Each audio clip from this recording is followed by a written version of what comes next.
Welcome back to my channel. Abraham Lincoln was born February 12, 1809, in a single-room log cabin, Hardin County, Kentucky. His family upbringing was modest. His parents from Virginia were neither wealthy nor well-known. At an early age, the young Lincoln Abraham lost his mother, and his father moved away to Indiana. Abraham had to work hard splitting logs and other manual labor.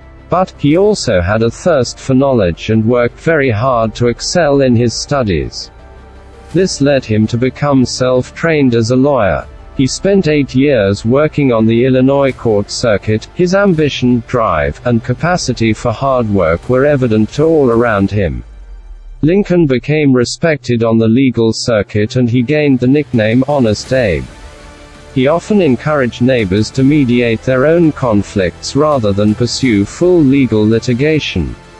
Lincoln also had a good sense of humor and was deprecating about his looks. Work colleagues and friends noted that Lincoln had a capacity to diffuse tense and argumentative situations, through the use of humor and his capacity to take an optimistic view of human nature. He loved to tell stories to illustrate a serious point through the use of humor and parables. Lincoln was shy around women, but after a difficult courtship, he married Mary Todd in 1842. Mary Todd shared many of her husband's political thinking, but they also had different temperaments, with Mary more prone to swings in her emotions. They had 4 children, who Lincoln was devoted to. Although 3 died before reaching maturity, which caused much grief to both parents. As a lawyer, Abraham developed a capacity for quick thinking and oratory.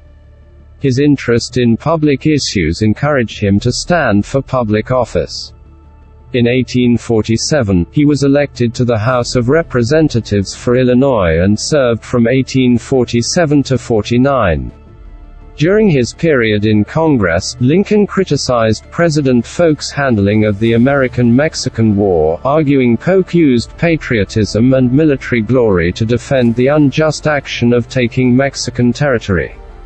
However, Lincoln's stance was politically unpopular and he was not re-elected.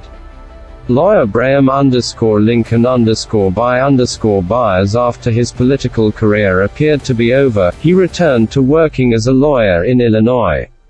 However, the 1850s saw the slavery question re-emerge as a prominent divisive national issue.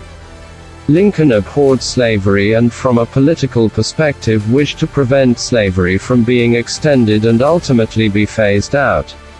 He gave influential speeches, which drew on the Declaration of Independence to prove the Founding Fathers had intended to stop the spread of slavery.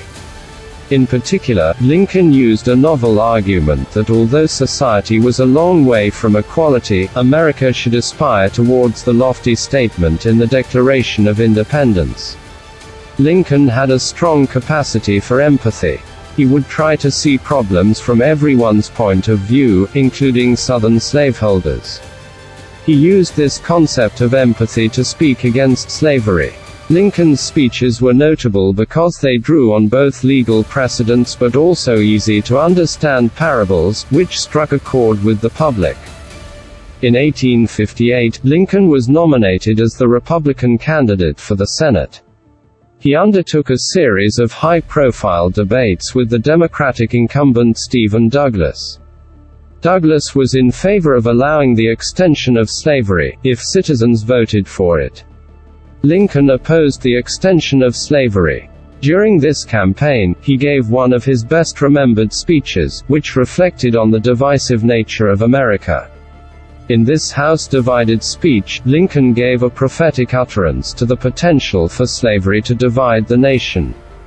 Although he lost this 1858 Senate election, his debating skills and oratory caused him to become well known within the Republican Party. On February 27, 1860, Lincoln was also invited to give a notable address at Cooper Union in New York. The East Coast was relatively new territory for Lincoln. Many in the audience thought his appearance awkward and even ugly, but his calls for moral clarity over the wrongness of slavery struck a chord with his East Coast audience. The reputation he gained on the campaign trail and speeches on the East Coast caused him to be put forward as a candidate for the Republican nominee for president in 1860.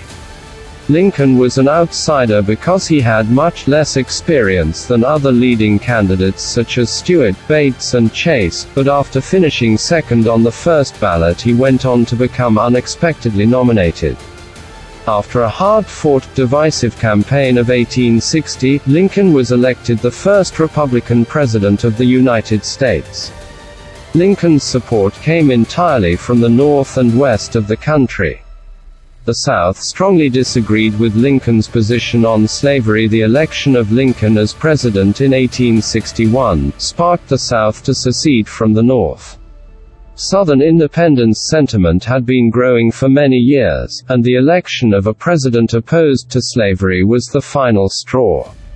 However, Lincoln resolutely opposed the breakaway of the South, and this led to the American Civil War, with Lincoln committed to preserving the Union. Lincoln surprised many by including in his cabinet the main rivals from the 1860 Republican campaign.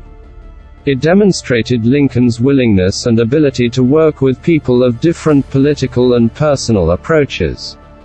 This helped to keep the Republican Party together. Abraham Lincoln. The Civil War was much more costly than many people anticipated, and at times Lincoln appeared to be losing the support of the general population. But Lincoln's patient leadership and willingness to work with Unionist Democrats held the country together.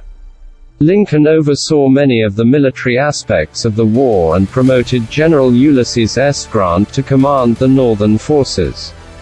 Initially, the war was primarily about the secession of Southern states and the survival of the Union, but as the war progressed, Lincoln increasingly made the issue of ending slavery paramount.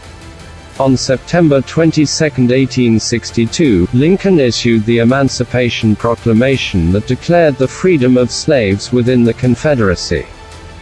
Thanks for watching. Comment your thoughts and subscribe for more.